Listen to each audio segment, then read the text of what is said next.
Welcome to the In Search of More podcast.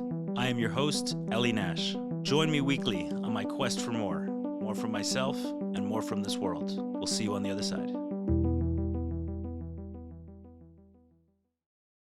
All right, welcome. I'm sitting here with Joe Farkas, a life coach, a narcissistic recovery specialist. Correct. Okay, the first of its class that I've encountered, and also a business person, which is Business person and a host of a podcast. And a host of a podcast, the host of the Struggle podcast. Struggle podcast, correct. What? Yeah. Beautiful. Thank you very much for inviting me. It's a pleasure. It's good for me to be here and share with the audience and maybe help some people so they could take away something nice. Absolutely. You're familiar with this work? We haven't spoken... With the House of More, In Search of More. Yeah, a little bit. If you can explain it. No, there's nothing to explain. You experience. Okay, yeah.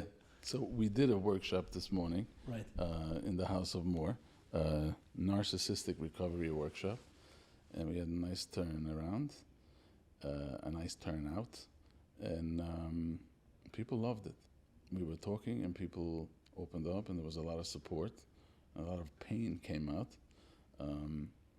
And people, the awareness is the first step in healing, always. So that's why it's so important to get together and learn the narcissist, learn how the narcissist operates, and then learn about yourself.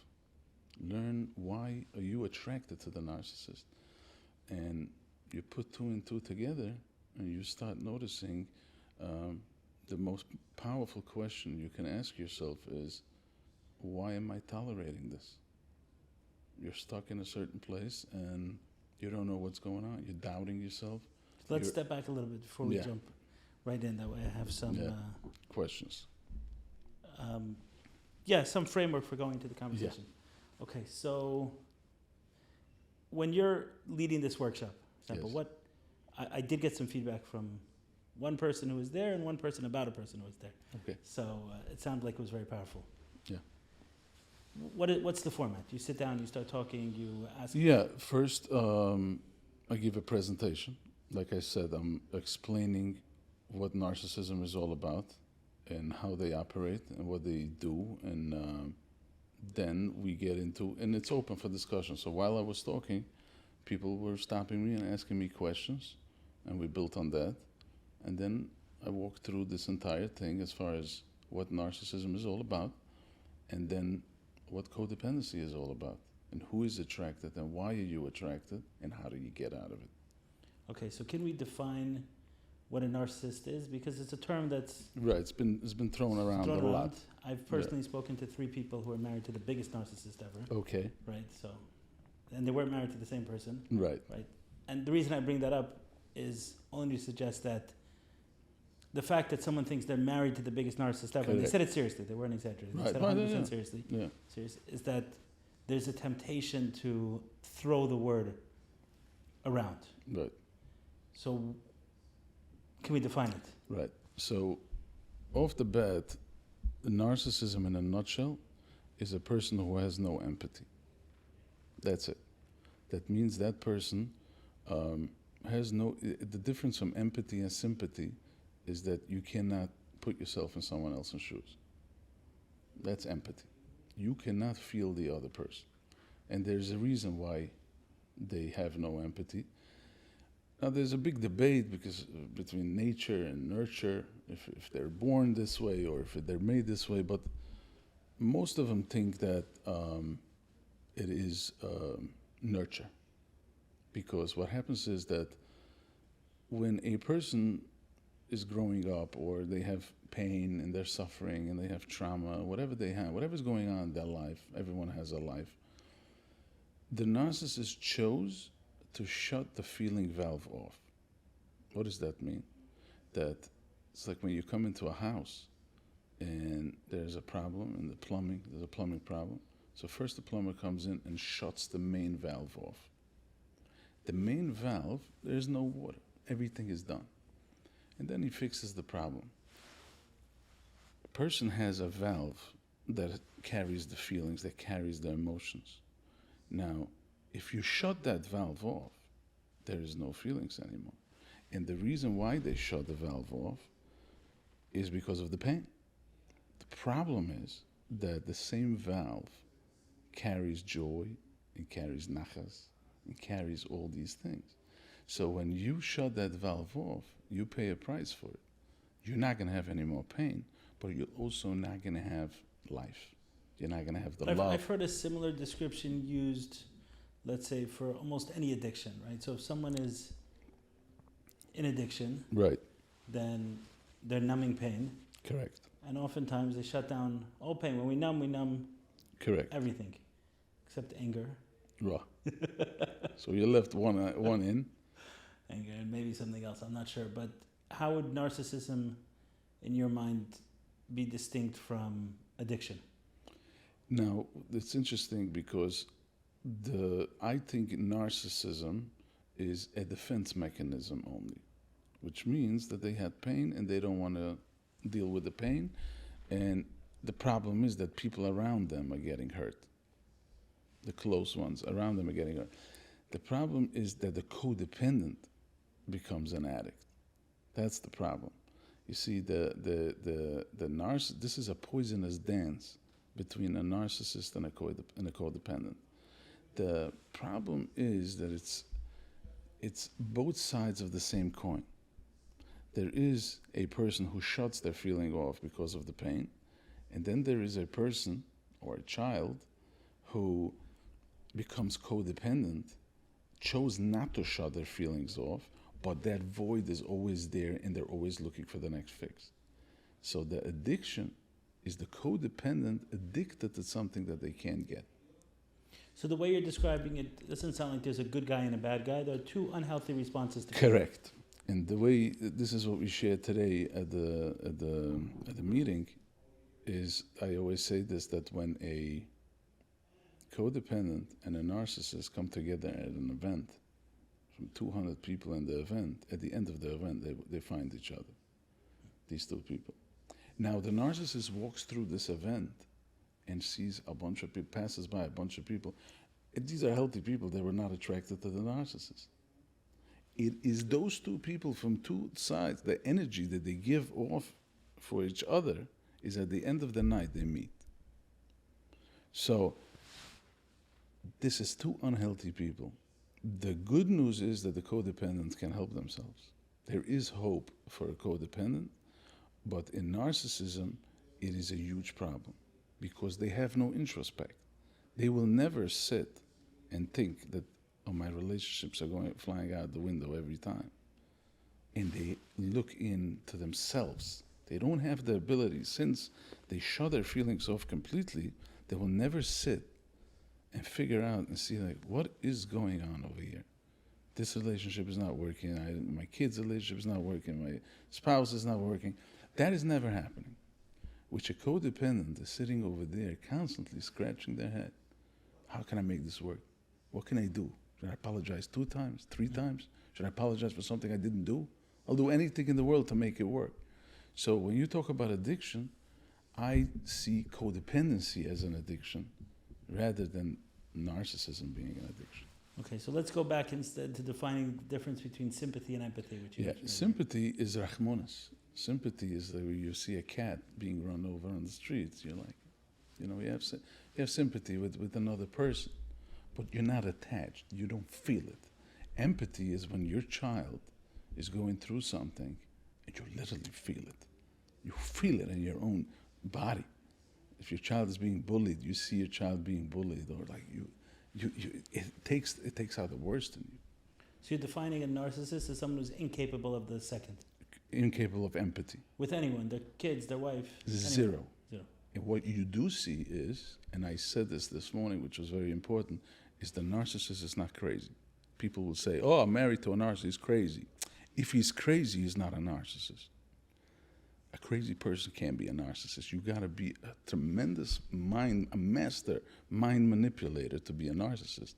So they're not crazy. They're very smart. They're very sharp. They're creative. They're articulate.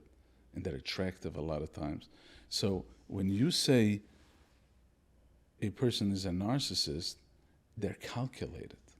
So it's not something, when you see sometimes what people will tell me, I saw him cry, I saw him being emotional, I saw he did this favor to somebody. This is all calculated. This doesn't come from a place of empathy. It doesn't come from a good place. It comes from a place that he has a goal where he needs to get. So let's say the narcissist, if they will apologize, the narcissists are very calculated. They will never go into a closet and just grab a shirt or a pants. It's all calculated. They act like it's not, but everything is a move. Everything is a move. They get up in the morning. You can hardly see them without a mask. They wear a mask, but everything is a move. So the kind of person you're describing is not common. It is actually very common. It is very common. You can find a lot of people who this is their defense mechanism. They put up this fortress. What percentage of the population do you think are narcissists? I don't know the numbers, but they say it's a lot. A lot of people. And I hear the feedback I hear from people. Some people, this is mothers, this is, men and women. Doesn't discriminate. And what's funny is it looks like that they all went to the same school. I speak to people from the UK and I speak to people in the US. They all say the same thing. So I'm sure you encounter people who throw the term around. Correct. Loosely. Right. What do you do with such? Okay, so you see, you have to understand that, like I said before, a narcissist is not crazy. And a lot of times if someone did something wrong or whatever, it's not the end of the world. He's not a narcissist. He needs to work on himself. We all make mistakes. And just because someone did something wrong is not a narcissist. There's a certain flavor that a narcissist has, that they are the type of people who, of course, they're all doing the same thing, but they don't enjoy the world. They're practically dead inside, which means they died a long time ago. They walk around and they want this idea. You see, you have to understand, if you would know who they are, victims always ask me, why does the narcissist hate me when I love the narcissist? I, as a codependent, will try to please this narcissist, whatever they want to do. Figure it out. I'll buy the stuff they want, and I'll do anything in the world to get on the good side of the narcissist. The narcissist, he keeps on hating me because it's all about, it's pain. It's painful, the silent treatment that they use, they give you hot and cold, they give you breadcrumbs, to come back. It's a tremendous game that the codependent doesn't understand why they hate when I'm showing that I want to give. And the reason for it is because the narcissist hates that you love the mask. You see, the narcissist knows deep down that they have no feelings and they have no empathy. And they don't care. And you over here, we're talking about also, this is something very important, there's two types of narcissists. There's covert narcissists and there's overt narcissists, which means if someone comes into a room and he's talking down to everybody, yelling and screaming, he gives himself away. He's an easy target. People would run for the hills when they find a person like that. But I'm talking about the covert ones who come into your life and they're nice and they're acting on the outside. Everybody says they're the greatest people in the world. These are the dangerous ones. But now they feel that you don't love me for who I am, because if you would know who I am, you would run. So they don't like it. For them, you're losing points every time you give them a compliment, and every time you apologize, you're actually losing points in the narcissist's eyes. So that's why it's so dangerous. And the codependent has to understand, where did you lose yourself that you want to keep on pleasing this person, but the fact that they will never change. This is scary stuff. Okay, so let's see if we can speak practically. And obviously this is a recorded conversation, but no one gets into this work because they read a book about someone. Yeah, right. This is not what I read in the book. I personally had my own experiences, and I found myself being a codependent. I'm probably the biggest one out there. So I found myself being in a relationship, and I was trying to please. I was trying to do anything in the world to make it work. I needed this like a lifeline. This meant everything to me, and the sale did not go through. And I'm like, what is going on in this? So how comfortable are you bringing us into the specifics of the story? The story is very simple. I did everything in the world to make this relationship work. What type of relationship are we talking? A work relationship? Business. It Okay. was business, and it was all kind. The problem with this codependency is, which is so severe, is that you go from one to the other. The codependent gets out from one because he feels this one didn't work, but he will find another one. And I see this with people who are dating. They're divorcing a narcissist, and they had the worst time, and then they get married, they get engaged again to the same type of person, because there's a certain pull that they have towards this particular person. This person does it for them. They know that this could be healthy for them, but they go over there because they don't want what's healthy for them. They want the other stuff. So let's go into some of the specifics, because I think it'll help to... Yeah, I understand that there's a pattern, and you want to speak to the pattern, but sometimes we need the specifics to understand. So you want to talk about dating? No, I'm interested in your own story. Yeah, and my own story is very simple. I was trying to please. I was coming to business, trying to do the best job. I was trying, making money, and things had to fall into place. But you could never come to the top. You can never get to where you want to be. You could never please. That other person that you were supposed to please was never happy. Never happy.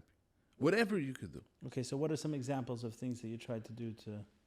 In business, it's very simple. In business, we try to do sales, deliver. At the end of the game, I delivered what I wanted to deliver, but I could not get to the point to get nice. The problem was me. The problem is that I needed recognition. The problem is me, that I needed validation. It wasn't good enough that I knew by myself. I needed that other person to do it. But how that other person did it is because the poison that they put into your head all the time, that you can never please me. You can never make it. You'll never make it. They play with your mind to a point that you're like, it broke your self-esteem to pieces. So bring us into one of these stories in your own example. So in a work relationship, you're doing whatever you could to try to please. It's not working. Where's the breaking point? Where's the break point that you can't take it anymore? That you can't take it anymore. Yeah. In your specific story. I'm trying to understand the passion behind the words. Because let's say that I had a vision that I'm going to be in a certain place in the business. I'm going to put in that much time, so many time I'm going to put in a lot of years. I'm going to bring in a lot of sales. But when it came to it, it never. Right. It didn't end up being. Who told you? I never said. I had to start from scratch. Right. So a moving target of sorts. Correct. Okay. So you're chasing this moving target for a long time. Right. And then at some point, how do you get the awakening? Because at the end of the game, after so many years of just hearing talk and being a negative environment, and literally having a very negative environment the entire day, one day you decided that's it. It's enough. Enough is enough. When the pain becomes stronger than the sweet talk. Or the abuse. I mean, you're saying, I'm not taking any more abuse. I'm not getting up in the morning every day to this negativity. So there's a price you pay for that. Because let's say if you had this dream that this is going to end up in a certain place, and it didn't, you have to start from scratch. Got it. So I guess in your situation, you realize that there were two parts to this. Right. Meaning you were chasing validation, but you're Correct. also being led along in some way. You're Correct. also being led to believe Correct. that if only you do this and you only do that, and then you'll reach the promised land. Right. And you do it, and the Right. promised land Right. gets a little further and Correct. further and further. Right. Okay, so at some point you reach a breaking point and you say, Right. I'm out. Yeah. Okay, but that's easier said than done. That's very hard stuff. Okay, so what is so we're not here, and I think you said this at the beginning, to talk about the narcissist, because the narcissist is probably not listening to this. First of all, it's not listening, and there's no help for it, and they don't believe that So you don't it believe exists. this? You don't believe there's help for a narcissist? They're done. Absolutely not. Nothing. Nothing to do. Zero. It's very sad, and it was very harsh, but that's the fact. Because they're closed, and they have no interest pay. So every day, They say have Maidani. There's no reason for them to change. They're set up in a way that it has to be their way, and that's it. Accept it. A lot of people throw in the towel. So every day we say Maidani, we end Rabba Manasacha, great is Hashem's belief. So this person, when they say it, there's no belief in them. A narcissist doesn't have belief. They're God. They don't believe in anything. No, I understand that, but I'm saying that when we say in the morning Rabba Manasacha, right? Great is the belief of Hashem in us. Right. So for this person, undeserving of belief. You mean to say if we should believe that this person has a potential? Yes. That's what I say it all the time, that Rabban Shalom sent down a human being whole and resourceful and beautiful and unique and creative, but you also have a bechira, you have choice. And that person chose this way. It's not like it's not a mental illness. This person chose to take the easy way out. And the easy way out... But they could have made the decision at 5 years old. The 5 years old is a little young, but later. The valve. Yeah. But so you're saying a narcissist can go through a major life event, a major life trauma, they're not changing. Absolutely not. Condemned to... Yeah. Very harsh. Very harsh. But it's a fact. There's no hope for a narcissist. Cannot change. How can they change? They're not religious. They don't believe. Let's say someone is listening to this. Yes. And they find out they're a narcissist. They can't find out. How did they find out? So narcissist doesn't even know they're a narcissist. Doesn't believe in the word narcissism. They're not. You don't understand. They're living in a different world. They think it's a made-up thing. It's the people around them that's suffering. They're fine. I mean, fine. This is not fine. They hate the trees. They're miserable people. They hate vacations. They'll go through the system if they need to. They'll go to shul. Will they go to therapy?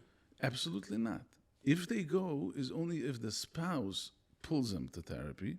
Now, they are so charming and so mind manipulating that if a therapist is not an expert in narcissism, they will turn the therapist against the spouse. They will charm the therapist. And the therapist, she's just not, they're so good at what they're doing that the person next to them is questioning their own sanity. Am I crazy? Am I the one who does it? What is going on? And people on the outside who don't understand will have a problem understanding why the spouse is yelling that this person is a narcissist. Okay, so let's bring me into the world of the codependent, because... Okay. So the codependent, here's what the problem is.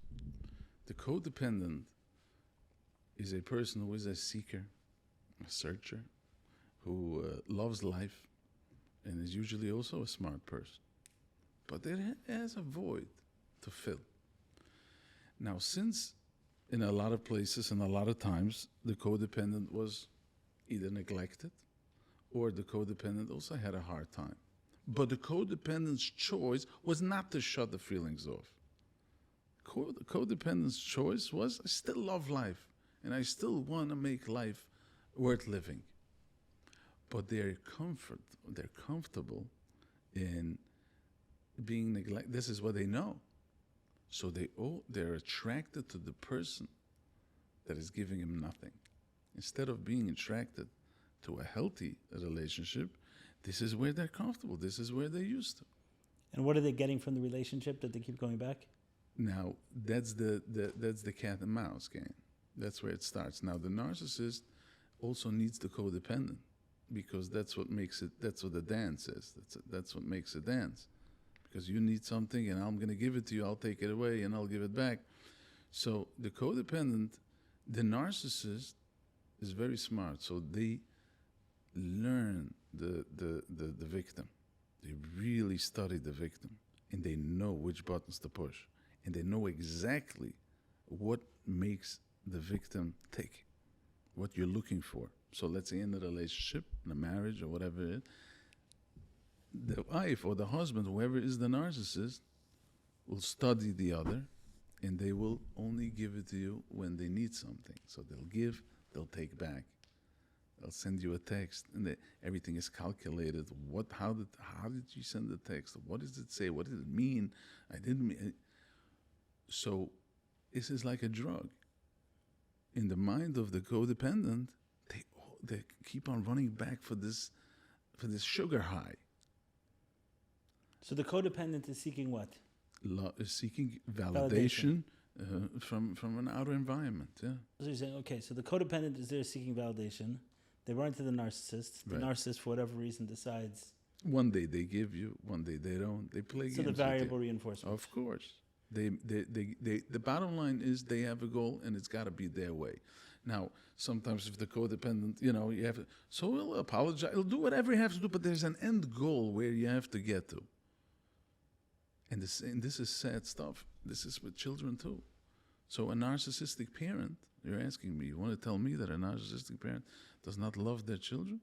Who doesn't love their children? They don't. They don't. Not only that sometimes they pin the kids against each other. Sometimes you ever heard the term a golden child? Mm-hmm. They'll take the golden child. There's one child who figured out exactly what the parents want. And that becomes the golden child, because the golden child feeds the parent with, if it's an image that they want, if it's whatever it is, that child is going to do it.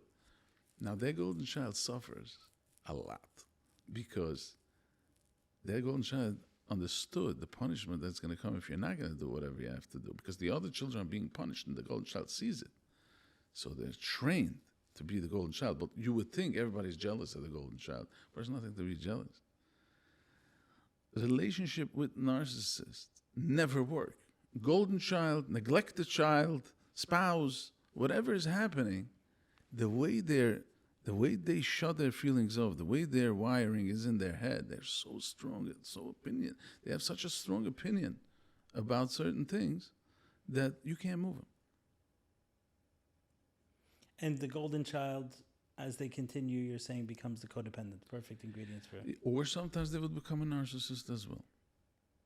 Because this is a painful disaster what's going on in this house.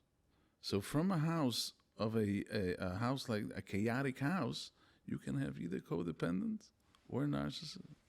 You can have both. Okay, so I want to go further into the codependent part of the conversation, but I'm concerned that we were a little bit too broad on the definition of narcissism. Mm-hmm. That anyone listening can say, I'm married to a narcissist, my father's a narcissist, my mother's a narcissist, my brother's a narcissist, whatever, right? Anyone can come to that conclusion. Is there a risk if someone makes a mistake and calls someone a narcissist if they're not a narcissist? You see, a lot of people come to me and they ask me, am I a narcissist? Like they hear all the symptoms, the no empathy. So off the bat, if someone asks the question, they're not. They're not. So that's my thing. If you can even ask, if you can even have this idea in your head that you're a narcissist, you already have introspect. So don't worry. You're not in that camp. The problem is the people who will never ask. The people who don't believe in it. It's the people who are strong-minded, very, very manipulative, and they don't believe in this codependency narcissism. They don't believe in therapy. They don't believe in this whole what's going on of self-improvement. They don't believe, because everything is perfect. It's the way I do it, and I do it perfect, and I am perfect. And that's it. So in response to that question, is there a risk of someone making a mistake if they hear more and someone... imagine there's two listeners listening to this podcast. Yeah. One is genuinely married to a narcissist. Right. Give that example. Right. Most likely they're going to hear words as this continued conversation that should either bring them comfort or direction or both. Right. Is there a risk if someone is not married to a narcissist, but they're going to hear your words, believe that the person is a narcissist, and then take comfort or direction from your words? Is there some risk that you see there? I don't see it to be a risk. If someone thinks that the other person is a narcissist, then how are you backing it up? Why is that person a narcissist? There are people who can work on themselves, always place for improvement. So if someone lied to you, or if someone did a mistake, it's okay. If you can sit down to that person, let's say, goes to a third party and they want to listen, they really listen to another person, or they apologize genuinely and they change what they're doing, not just talk, then you know that that person is not a narcissist. If you see that person has empathy, that person will not make you feel small. Right, that but you're also talking about the kind of person who can manipulate a therapist. Correct. Who can take advantage of many people. Yeah. Fool them, charm them, convince them. Yeah. So at the same point in time, you're saying we'll notice it right away. Like, which is it? No, yeah, the therapist doesn't know the person. You see, the only people who suffer from a narcissist is the close people, the children, the family, or people who work with them every day, business or stuff like that. So these are the people who are trying to explain it and want to be understood.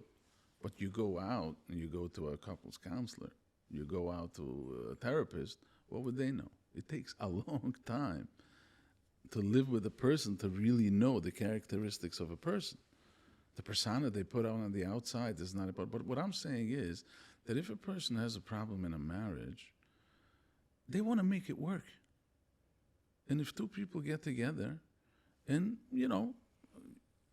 my fault, your fault, you make it work, and you can see the way they respond. And also, what do you want from this? What do you want from this family? You want to make it work. You can see. But then there's a person who is like, it's got to be my way. But if you're saying a narcissist can't become better, right? Narcissist cannot become better. No. And someone's listening to this conversation and says, my husband's a narcissist, he has no empathy. Right. Then they've already heard what you said, they can't become better. So why even engage in the process of trying to improve their marriage? Oh, so here's the thing. You cannot change another person. We know that. This is not happening. You cannot change a regular person, let alone a narcissist. You cannot change anybody. So that's what I'm trying to teach, is for codependents to become healthy. So in marriage with children, it's very, very difficult because you're married. What are you going to do now? Some people going for it and some people thinking about the kids. Everybody has their own reason why they wouldn't want to divorce. But you still have to, if you decide you want to live like this, or whatever the case is, you still have to work on yourself, because you're going to get physically and mentally sick. People think it's selfish. I'm going to say no. And the codependents are so not used to stand up for themselves that they feel they're doing something wrong. Now I'm acting like a narcissist. But it's not. It's called self-care. It's called self-preservation. So a codependent, if you identify that you're involved in a relationship with a narcissist and you're a codependent, you are going to be quiet when you're supposed to say something. You're going to say yes when you're supposed to say no. You need to work on yourself. And you need to label it. Identify the monster. Know what's going on. So when you do that, and you can identify who you are, you start working on yourself, and then you make a decision. You see how things are going, if this is affecting your everyday life, if it's bringing you down, then you make your own decision with help. But the important thing is that the codependent should become healthy. Okay, so let's talk about that. You want to speak about it in general terms or more from your own personal experience? No, in general, a codependent is supposed to, the way it helped me, I'll tell you the way it helped me. Since I believe that codependency sometimes is an addiction, is in the 12-step program, there's spirituality there. A big part of the 12-step program, there's spirituality. And I believe that for somebody to start building their self-esteem and building themselves up, they have to understand who they are, where they're coming from, what's your mission in life, what are you doing, and you start connecting to a higher power. You connect to the Rebbeinu Shalom. You start getting to know yourself, and you start asking yourself questions. You build yourself up to a certain point that you're not lonely. That you know who you are. You become proud of who you are. You get clarity, and you understand, why am I doing what I'm doing, and automatically you get disconnected from the narcissist. You don't need validation anymore. You know that you do what you have to do, and that connection, that addiction, the way I call it, is slowly. That's how I built myself up, and then I can make better choices. And some of this idea in 12-step programs is the idea that when someone is addicted to something, then they're constantly, then that addiction lives continuously. It's always. With the codependent. The codependent. It's always going to come back. Nothing different than any other addiction. And not only that, people are saying, maybe I should just stay friends or whatever. It's going to bring you back 15 steps. You have to be very, very careful. You have to constantly understand that you are yourself. And the only one you have to please is yourself. And you need validation from God. You need validation. You don't need validation from any human being. Even in marriages, if two people are both independent, that makes a beautiful marriage. Because both people come together and they live together. So I want to make sure I understand what you're saying. You're saying for a co-addict or a codependent, that this low self-esteem, this validation is the trigger. It's a trigger, and they're going to need to be constantly working on it. Always be alert for this dynamic that exists for within years them. later. It could be that they already have no contact with the narcissist for years. One little text would kill it. With that narcissist, with that relationship, or anyone, or with someone else. You always have to be careful in the back of your mind that you have this little thing in you that you can fall for this type of person, for this because so you're you missing live with that something. today. Correct. 15 years later, yeah, you're still mindful absolutely. that you can end up. And I still find them. I still find them again on the street, or I find them in other relationships, and I right away I grab myself and I'm back. And you don't feel like there's work to completely eliminate the impulse or the trigger or the... No. It is a lifetime. It's a lifetime's work. There's a lifetime's work, and the narcissist is always there also. The narcissist just doesn't work on themselves; they're just being themselves. But this is a lifetime's work. You work with people one-on-one. Yes. Okay, so you earlier gave an example of someone, let's say in dating. Yeah. They date someone, they're attracted to the narcissist, they're enamored by the narcissist. Right. They get out of that relationship and they jump right back to another one. Same idea. Okay, and you've been able to help people like this? Only if they, a person has to help themselves. But as soon as they build up their self-esteem and they start identifying that they have this weakness, this void that they need to fill from another human being, that's when they're helped. That's when we can help them. If they understand what their weaknesses is, and they also understand that that narcissist has the key to what they want and not to go there, that's when they're helped. So where do people who are codependents get stuck? Do they get stuck in that they don't believe that they're with a narcissist, or that they don't believe they're the problem, they believe the narcissist is the problem? Where do they get stuck? They get stuck because they happen to be the most sensitive people. They happen to be good people. They hate friction. They hate wars. They want peace. They want to live life. So the problem is that they shouldn't get it from the outside. It doesn't matter what the other person thinks of you. It really doesn't matter. Why is the other person's opinion of you putting you in a good place? You should find it from an inner environment. Find it from everywhere, but not from another person. You have to find your passion. You have to find what makes you alive. There's a lot of work to do, but you're wasting a lot of time running after a person that you're built on another person's opinion. Right, I get that. My question is, normally when you encounter someone who's stuck in this type of relationship, right, and they're on the codependent side, right, what are they missing? What are you able to? Only self-esteem. Because if they would know that it's not good for them. At the beginning you said awareness is most problem. Awareness of right, what? That person operates this way. first they're in denial to believe that this exists.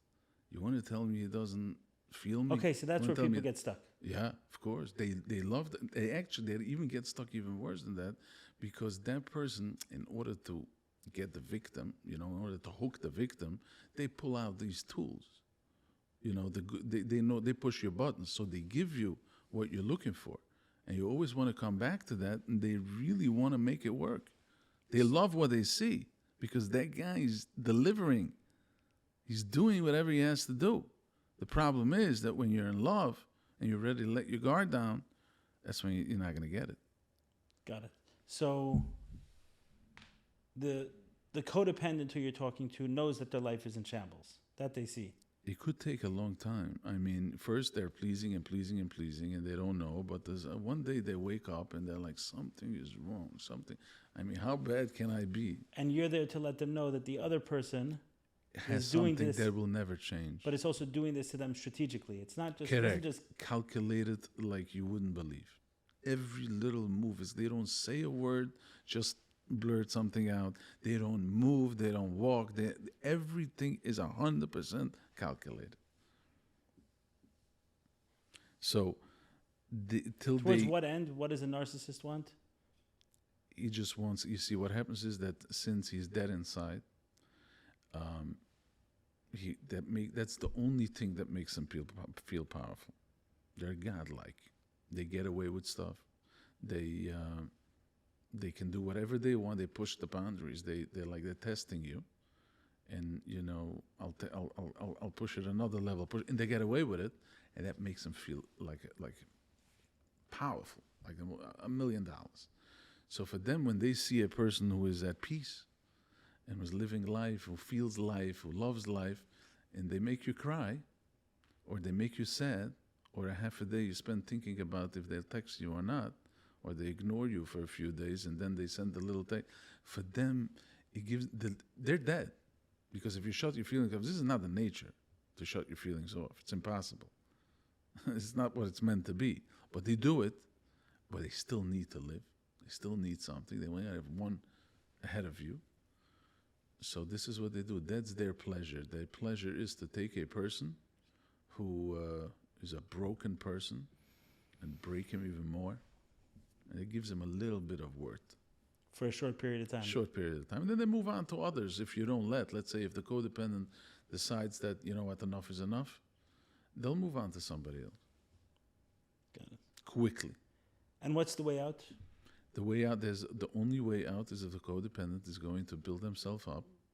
And, it's hard when you have kids, but if you're dating or if you don't have kids or in business or in any relationship, you need to leave. You need to leave. For your own sanity, for your own mental health. You need to cut them off. And it's very harsh and huge problem, people cutting off their parents. But that's your recommendation. If someone's parent is a narcissist, cut them off. To a point that if there's nothing to talk, if it hurts you to that point. So let's say if you are getting hurt, you come first. If you're getting hurt to a point that you can't get out of bed or you're not functioning, what kind of mother is that? What kind of spouse are you going to be? There comes a time that you have to cut off. So how come you don't see the risk that I do in someone diagnosing their situation incorrectly? Meaning when you're saying that someone can't get better, when you're saying cut them off, when you're saying these things, like everything is in the diagnosis, right? If they're wrong, right? But where do you see families could be severed, relationships could be severed, marriages could be severed, partnerships could be severed. There's a lot of potential impact from your words if someone doesn't diagnose the situation correctly. Because you see, it happens automatically. If that person is a real narcissist and you come to a wall, to a concrete wall, you can't do anything, that's why it's going to fall apart anyway. The only way it's not going to fall apart is if the codependent decides to stay. Put yourself to the side and stay. That's also an option. People do it. But you don't have to be afraid to diagnose a person if that person is not a narcissist. If that person is not a Why? narcissist, Someone it's going to make it could work. be in a marriage. They're in a tough marriage. Okay. They feel like their husband or wife hasn't empathized with them. Or, you know. Right. They hear your words and they say, "This guy can't be changed. My spouse can't be changed. I'm out." But the thing is, can he be changed or not? I mean, she should know that. No, but she should know this while she lives with the person. And he would also know. He would not let it happen. You have to understand. If a person is not a narcissist, and there's just small things that need to be worked out, they would both work on it. They both want to make it work. So it's not something that is, if you say it, that's it. They will both make it work. They would want to at least make it work. So you don't see the risk that I see at all?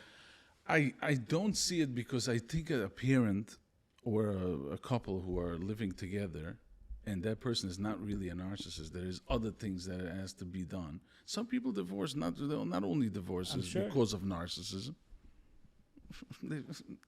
For a million other reasons people divorce. I understand that. Yeah, so this particular thing I'm not worried about because this is so bold. The wife who lives with a narcissist or the husband who lives with a narcissistic wife, it's just suffocating. It's suffocating.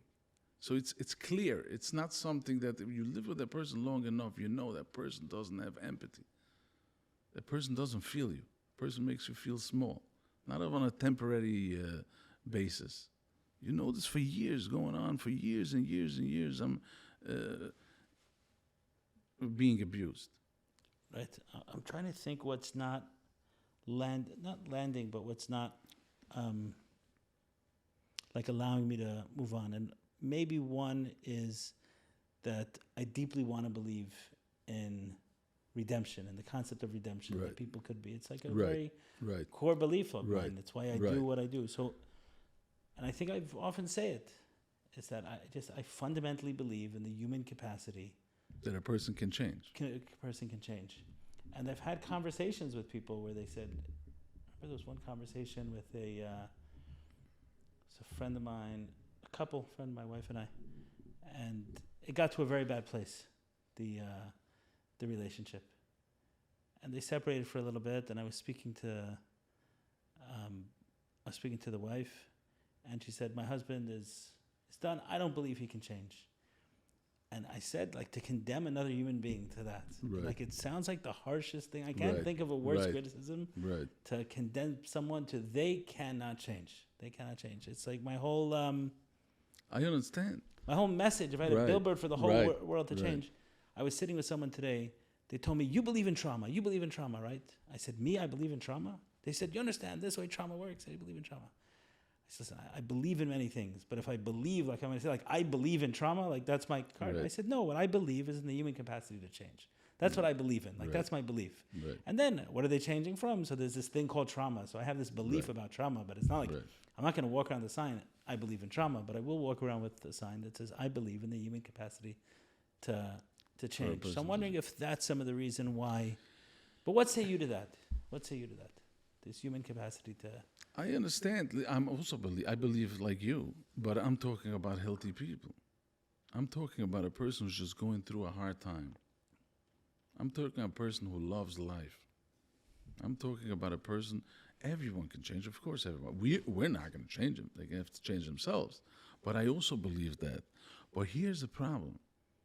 This is a blockage in a person's head that, you see, when you mess around with these emotions, when you mess around with those feelings, everything flies out of the window. This whole philosophy of yours and mine that people can change, I believe in innocent until proven guilty. Huh? Say a narcissist will weaponize that. Correct. So that's why it's so dangerous. They're normal people. They're walking the streets. They're charming. They're talking like human beings. And sometimes they're in big positions. It could be Rosh Hashivas, it could be rabbis, it could be executives, it could be small people, it could be anybody. I've seen it in teenagers. Teenagers will also have tendencies with the friends, with the texting, playing games. These are mind manipulators. And what do you do with something like that? We're not talking about the pool of people who want to better themselves every day. They're just not there, of course. Right, but that's why I asked you in terms of the percentage of the human population. If you told me there's one narcissist in 10 million people, it'd be one thing. But it sounds like you're saying there's... I'll tell you, because life is very hard. It's not a bowl of cherries. In what you're doing, and hopefully what I'm doing, and a lot of good people are doing, is they're grabbing life by the horns, and they're working, asking, sweating, doing whatever they could do to better themselves. This is a cop-out. This is the easy way out. I'm not going to think. I'm not going to feel. The problem is, if you want to knock yourself out, fine. But the people around you are suffering. That's where the problem is. You see a drunk driver, you want to knock yourself out, go knock yourself out. Or you're killing people on the street. Can't leave you on the street. You have a problem. If you're married, you're living with somebody. So they chose call it the easier way out. They don't deal with life. They don't deal with the hardship of life. It's very hard. Who is saying, is life is easy? Who is saying life is easy? But it's a lot. And this way, they found a mechanism, a fortress. They put up this concrete wall, and life is okay. I mean, it's not okay. People, we were talking about in the meeting today, that they must have it good, because they don't feel. The people who feel are the people who suffer. They suffer from them. They suffer from every day, with whatever's going on in your head. You have to all day positive and this and that. A lot of work goes into this. But the truth is, no, they are miserable. They're the most miserable creatures in the world, these people. They're just sitting over there and they're dead. They are not alive. They don't enjoy the world. What life offers, the little beauty that life offers you, they don't have it. If a parent notices that their child is a narcissist, what's your recommendation to them? Yeah, I was talking about it this morning. You see, a parent, we can't control somebody else. We know that. So a parent has to do the best they can. Teach the child. You see, there are a narcissistic parent or a narcissistic mother would idolize the child. Some of them. They choose. They will tell you that you are smarter than your teacher. Don't worry about what your teacher said. Building up this child, you're much better than this friend and that friend. So a lot of times a child like that would become a narcissist because all the child knows is they're the best and they can't make mistakes and stuff like that. So a mother is supposed to tell the child right from wrong. There is other people here. You can't bully other people. Okay, I'm not talking. I didn't mean it as a child who's a child. Let's say an adult child. Right. So someone notices that they're 50-year-old son. Because they're using this mechanism. Okay, so what's your recommendation to that parent? There's a reason I'm asking the. You can only do what you can do. Teach by example. Talk about empathy. Feel. But this is past that. You're talking about an adult. It's like, let's say, a 15-year-old or a 16-year-old. No, I'm talking a 50-year-old. Oh, a 50-year-old. A 50-year-old narcissist, and their parents are sitting listening to you. Yeah. What's your recommendation to them? Cut off their kid? You see, it's called no contact, low contact. Again, you only cut off when your mental health is at stake. You go around cutting off people. If you feel you're getting hurt to a certain point that you can't function, and it's not healthy for you, you come first. They tell you on the plane to put on the mask before you help any other people. You have to help yourself first. So if it affects you in a certain way, son, mother, it's sad, but you see, it doesn't give you a pass because we're related. It's sad stuff. But whose problem is it? If I am suffering, if my mental health is suffering, your kibbut of am is huge. It's a big question that people ask me all the time. But what is kibbut of am? But you come first. What is kibbut of am? Kibbut of am means that you don't have to let yourself be abused by your parents.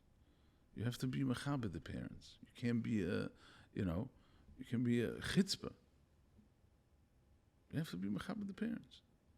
But if you feel that you are being hurt, your mental health is being affected, and then your physical health is being affected, and it's going to affect your family, it's going to affect the way you bring up your kids and stuff like that, I don't know. I had someone on my podcast, a Rebbe who was explaining what kibbutz avim is. There's rules. But, there's rules. The parents have to send the kid to a yeshiva where it's good for the child, where the child wants to go. There's rules. But they use the kibbutz avim card a lot, those narcissistic parents. They guilt trip the kids with this. Okay, the reason why I asked you the question of a parent to a child is oftentimes a parent is able to have a more generous, wider lens towards their child. So maybe if I extended the question to a Rebbe, not the kind of Rebbe who could become a narcissist, Right. but a true Rebbe, who his chassid comes and his chassid is a narcissist. Right. And maybe he's only his chassid in name in order to be part of the thing, and it's for good a for reason, business and whatever yeah. else. But at the end of the day, he's there standing in front of Yeah. him. How do you think he, like from a Rebbe's vantage point of life, from the big, expansive, above his situation perspective, how do you believe he views a narcissist, a Rebbe? If it doesn't affect him in a negative way, like it affects the wife or the kids or the people around him, he didn't care. Why would he care? How is it affecting him? You follow what I'm saying? Yeah, so let me say it differently. So earlier I said that there was something about what you're saying, like I'm pushing up against something. Yeah. Right? I mean, you feel it. Obviously, I'm trying to resolve something for myself. On my side and your side. Something I want to resolve. So I said, one, maybe it's pushing up against me because I really want to fundamentally believe in the human capacity to change. Right. So that's one. The second is that the perspective itself feels like I'm looking at something eyeball to eyeball.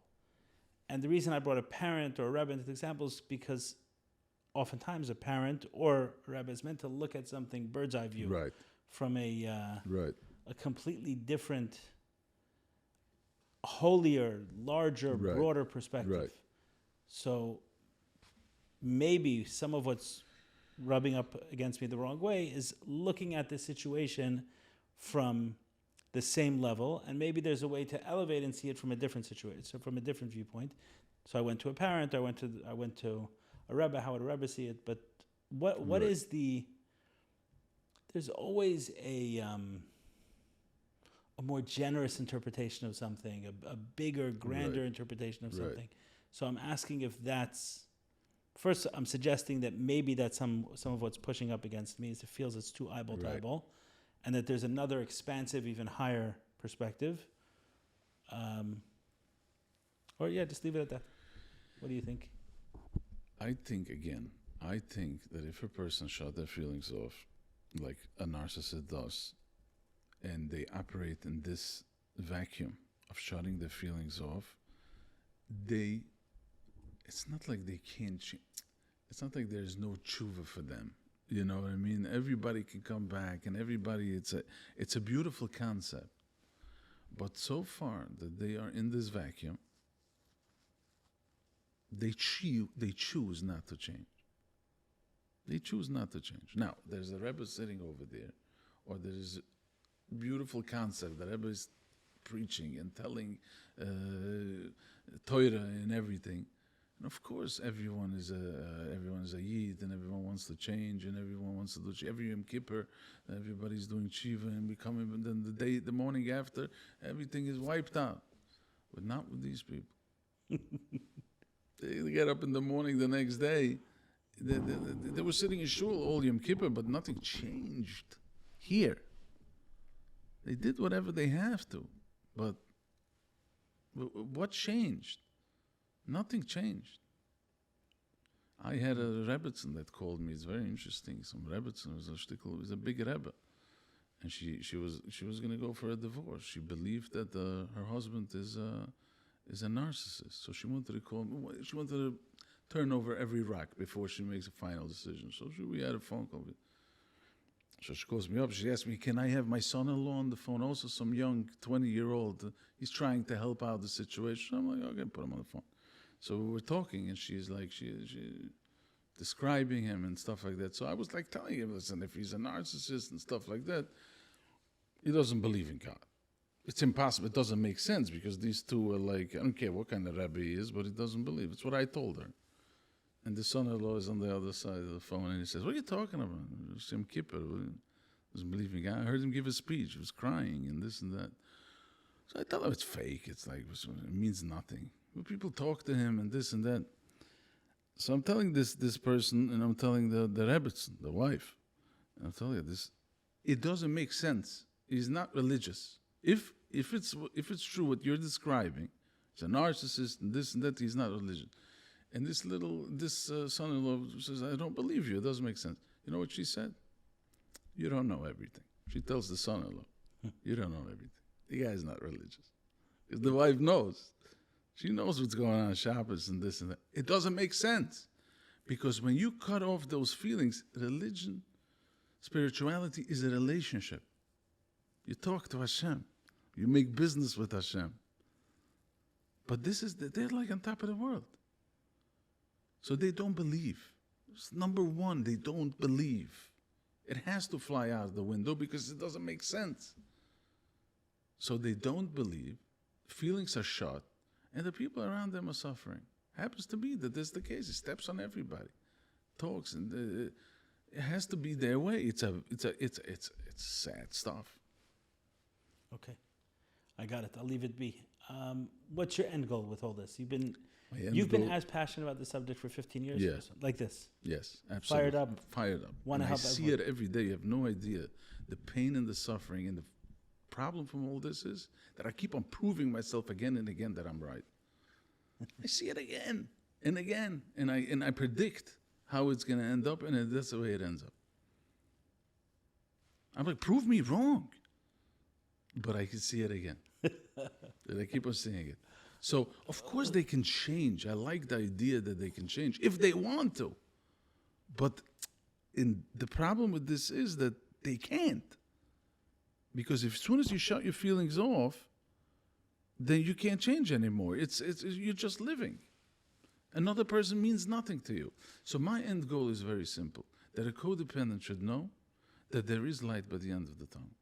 You don't have to live like this. You don't. The reason why you live like this and you're miserable is because you lost yourself completely. You lost yourself.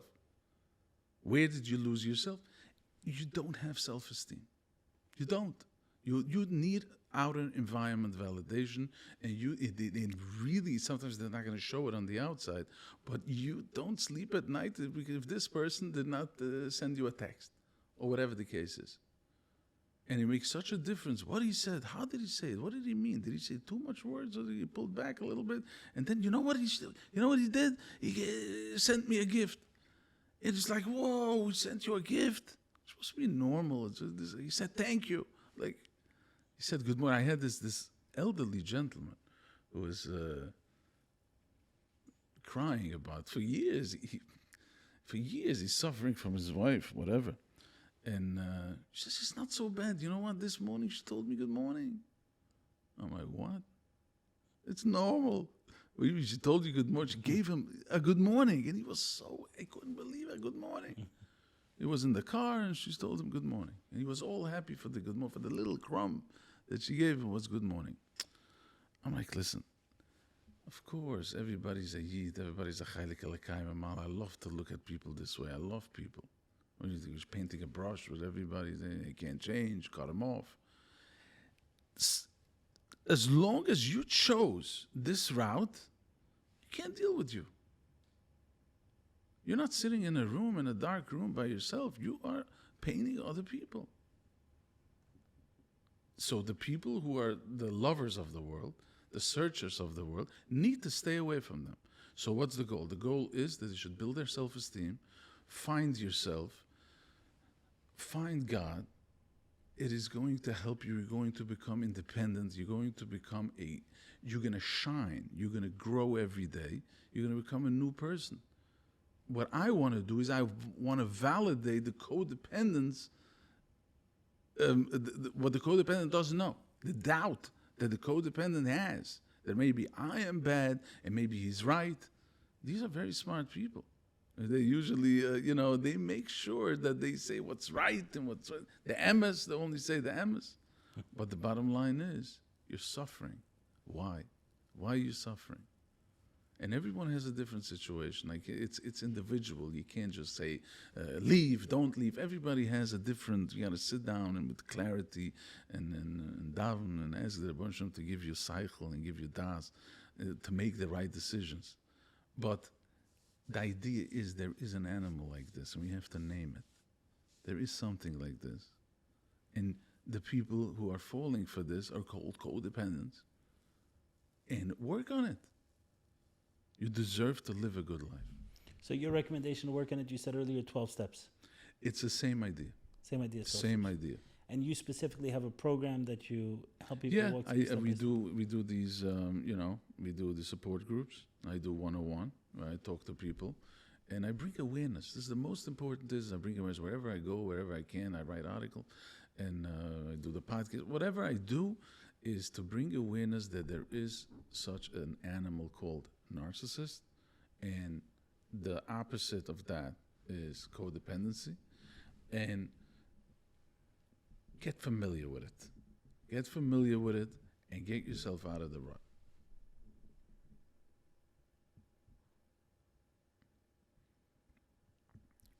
Okay, so putting it from your perspective, I was advocating for this position.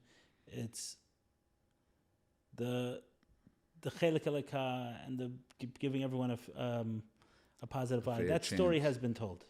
You can go to 1 million people who can tell you all about this wonderful concept. I believe in it. Of tshuva and everything I believe in it. But there aren't too many people explaining what's really going on. The pattern of narcissism, the pattern of gaslighting, the pattern of abuse, the pattern of destroying everything in a person's wake. Right. And people paying the price and questioning themselves. Right. You want to stop questioning yourself. Yeah. You're in a cycle with a particular kind of person. You're not going to change them. Change yourself. And it's not the Rebbe Shalom that did it. Don't blame the Rebbe Shalom for it. It's a choice that they made. They made this choice. I was saying, I'm going to say this. I'm going to tell you this. I was saying it this morning also that we have wash machines in our houses that works for us. Yes. Does the laundry every morning, every day for 20 years. Now, one day the washing machine breaks. What do you do with the washing machine? You replace it or you fix it. Throw it out to the sidewalk, and you hope that the town is going to take it away, and you get a new one. Do you come in after you threw the washing machine out, you sit down at the kitchen table and you say, 20 years I had this relationship with the washing machine. It did my laundry, did a good job. Do you think like that? Does anybody think like that? Not too many people. No. Why? Because we don't have relationships with objects. We have relationships with people. So we could be 20 years doing an awesome job. You're not working out. I'm getting in the other one. That's the way a narcissist looks at a human being. You're an object. You're an iPhone. We love our phones, right? The second that iPhone stops working, what do? We run to the store and we replace it. We never think about the old iPhone again. This is exactly, and this the codependent must know this. You're an object because if you're doing your job, then you can be with me and everything is fine. But the second you're not doing my job, you're not doing your job, you're out. And don't think that the narcissist doesn't sleep at night. He just broke off a 14-year relationship with the narcissist. He's broken. He's not. Because just like you're not broken when your iPhone is done, this person is not broken. Just the idea of knowing this, that you are an object. They use you when they need you. And as soon as they're done, because there's no feelings there. Again. So I understand. So when you hear me talking about hope and change and all this stuff, it's like these are the lies that get codependents caught in this narcissistic cycle. Exactly. Okay, so that's why you push back against it. Right, because what happened is that since you're an object and there's no feelings, all these things are not relevant. You're talking about the people who are loving life. You're talking about the people who see a beautiful world out there, who want to build families, who want to be role models to their children. You're talking about different type of people. But these type of people are dangerous, very dangerous. They're the most dangerous people out there because let's say if there's a mental illness, bipolar or schizophrenia, all these mental illnesses we have a label and there is medication, and hopefully we can help them. They live productive lives as much as they can. But this one is not the case.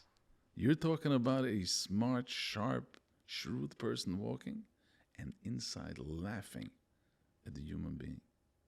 Laughing with toys in their eyes. Toys. Literally, it's a play. It's a Broadway show. They're wearing a mask and it's a Broadway show. That's how they operate. And it's a fact. It's a fact. It's there, and the pain is beyond words. Beyond words. They'll use religion also. These people will use religion also to get to their goal or whatever they need to do. They'll use religion. They'll go to shul, they'll daven, they'll be a Rosh Hashanah. Call it whatever you want to call it. But it means nothing to me.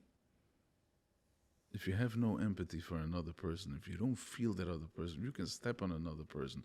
If your entire life is to make the other person feel small, that makes you who you are, then we have a problem. I understand. I hear your perspective. Yeah. I hear it. I Yeah. hear it. And You I understand can love also, in the same time. I still have a lots of love in me. I understand also why you're pushing back against it, because a lot of these ideas could be used by the narcissist in order to deepen the trap. Correct. And I guess you've seen one too many stories. I've seen too many stories. See it, call it what it is. Yeah. Don't negotiate with it. Yeah. Understand it. It's a fact. And I hate to be so blunt, but it's a fact. And they don't want to change because what would they change for? They know what they know. They want it this way. They don't want to go there with the feelings. They don't like this whole language, feelings, emotions. They don't like it. It doesn't exist in their world. Do whatever you have to, and that's it. Yeah, if you're locked in a room and you do it for yourself, that's fine. But if you're busy, if you're acting like a normal person, then you hurt other people. And that cannot be tolerated. Got it. Okay, so I hope if there's anyone listening to this who can use help in this regard. Right. And there's a lot more. It's so complex that, and everyone is different. They're not everyone the same. It's general. We're discussing general statements, but some are more, some are less. Some are covert and overt. Some are. Everybody has a different life. Everybody's story is different, and every codependent is also different. It's just in general, awareness and knowledge is power. It's very, very important. Okay, and if someone wanted to learn more, they can listen to your podcast. They can listen to my podcast, or they can reach out to you. The link, yes. Okay, so let's close that, Yes. and then we'll open up a new chapter, because I know you have a podcast Yeah, as well. So I figured maybe I'll flip Sure. the script on you if you want to of course. sit in the chair of the host. We can take a short break, or we can go right in, whichever you prefer. But if you wanted to flip, unless you feel there's anything on the narcissism piece that we No, didn't cover. we're fine with the narcissism. The awareness is there. The awareness is there. We went and back the and forth enough. codependent, the chizik, the most important is that the codependent should know that there is light by the end of the tunnel for the codependent. Okay. I should say, I don't know if you felt this way, but I didn't understand your point until you allowed me to push back as much as I did. Fine. So it was not sitting well with me, but at Right. the end it sat well. And what I think, and what I concluded is what I said before, that you don't want to negotiate with this. No. You've seen exactly what it is. Right. You've seen it one too many times. Right. And we have to be crystal clear about what it is, because Right. once you start negotiating, Right. then you're in the trap already. You're in the trap. Right. You're in the trap. Yeah, and you're not going to win the game. And that couldn't have been understood unless we... Right. But you're not going to win the game. You have to understand. You're not at the same level. The level field is not even. You follow? I understand. The codependent can never win this game. No, as soon as you gave the example of the washing machine, that one person is entering the relationship from a human to human, and the other is entering the relationship from a human to object. To an object. So that's we're in a it's a whole different space. Correct. It's not even it doesn't take a bad person to throw out a washing machine. Right. It doesn't take a bad Exactly. person. It's just Exactly. the way they view That's it. the washing machine That's as a machine. That's it. Exactly. Okay, good.